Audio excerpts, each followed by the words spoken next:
السلام عليكم ورحمة الله تعالى وبركاته. هذا الطريق سلام دمان تبا ملك سوت شوكتان با واحد دون إن شاء الله نكره الله الشقوين كي نسونا نشري قيبك من الربع إن شاء الله كنا نسوق اليوم واحد ربعنا نكره الله هذا لو يقانو DRC Danish Future Council waxay raadinaysaa ama raadinaysaa support services team leader ay raadinaysaa wax hargeysa responsibilities ka looga baahan yahay qofkaasi waxa weeyaan 35% wuxuu ku shaqeyn doonaa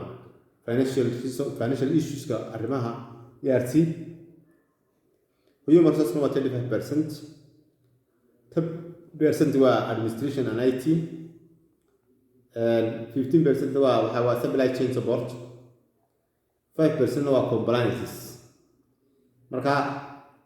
linkiga ayaan insha Allah soo gelinay xag hoose shaqada marka waajibkeeda qof walba akhri qofkii marka shaqada xareysanayo ee ku wanaagsan inuu marka maxaa fiilka ku fiican 15 March ayaa shaqada la rabo insha Allah inuu available ay ahaato sida caadiga shaqadan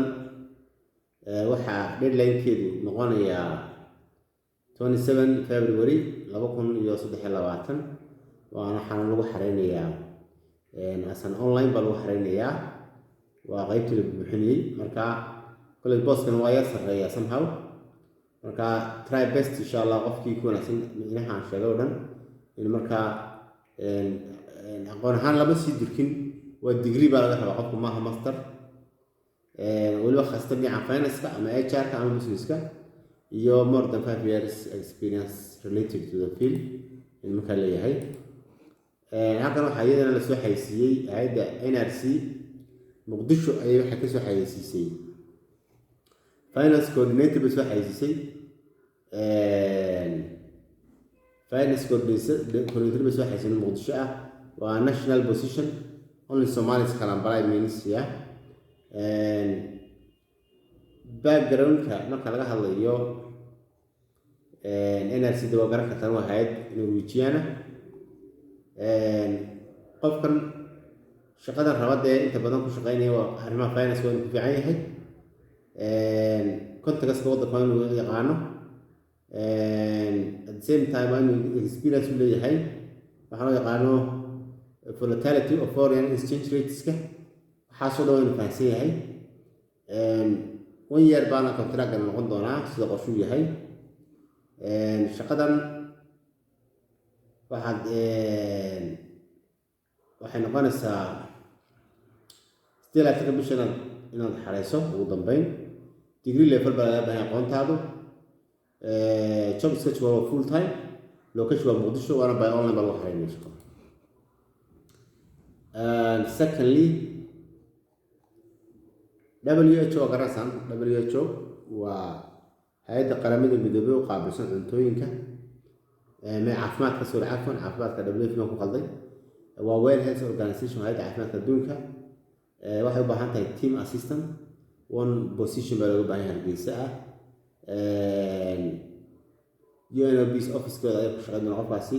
close date was still at February shaqadan la close gareynaya shaqada inta badan ta assistant maqasho qof kalkaaliye xafiiska arrimo badan ka caawinaya shaqooyinka hawl fududeynaya waxyaabo badan fiisiyaashu soo saari kara warqadahu qaadi kara warqaduhu gudoomi kara uu farigareyn kara administrative support action uu sameyn karaya deadlines-ka iyo waxyaabahaas uu ka jawaabi kara mararka qaar necessary arrangement uu sameyn karaya xagga travel staff-ka shaqaalaha hadii dhoofiyaan oo kale codsiyada in dadku dhoofaan qaar buu soo gudbinaya marka qof yar xadaariya shaqo qof aqoon leh xadaarina waa loo baahan yahay oo wax dhameyn kara ama facilitate gareyn kara xagga skillkiisa waxa looga baahan yahay very good time management and organizational skill ka waa yaqaana administrative knowledge of banking regulations and local laws ka proven analytical skill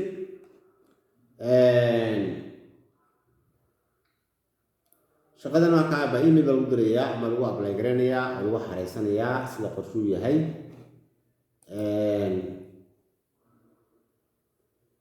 August waxay baahan tahay meal monitoring evaluation and learning assistant waa burco meal assistant looga baahan yahay application ka deadline-kiisu waa 27 February 2023 shaqadana sida sabab qofka soo bilaabi doona sida qorshuu yahay aqoonta qofka lagu job purpose waxa weeyaan inuu demiilka garan kartaano wixii monitoring evaluation and learning iska shaqooyinka meesha ka socda si loo qiimeyn lahaa loo dabageli lahaa data sax looga sameyn lahaa si effective ama accuracy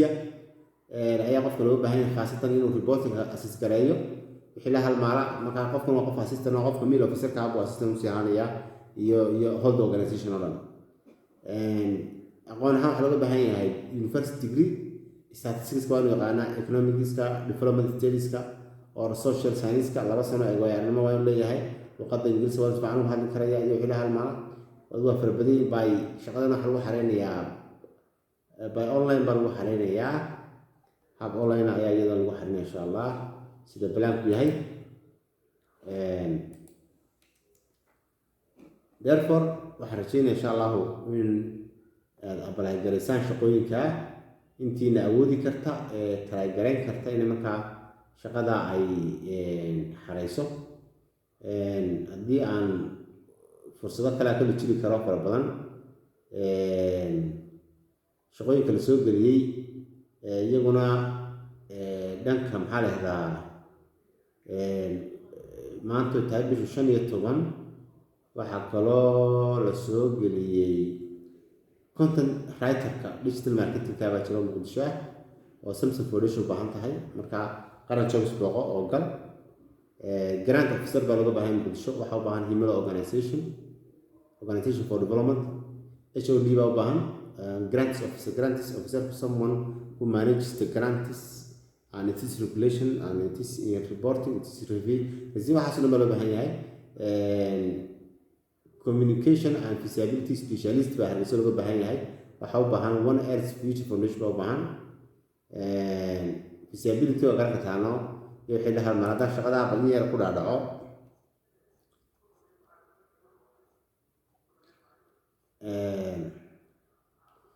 communication specialist waa qof takhasus leh dadka waxa loo yaqaan maxaa la yiraahdaa communication-ka waxa uu report garanayaa under the supervision helaya director-ka ayaa uu report garanaya xagga shaqo ahaan marka la eegayo hierarchy ama organogram xagga responsibility-ga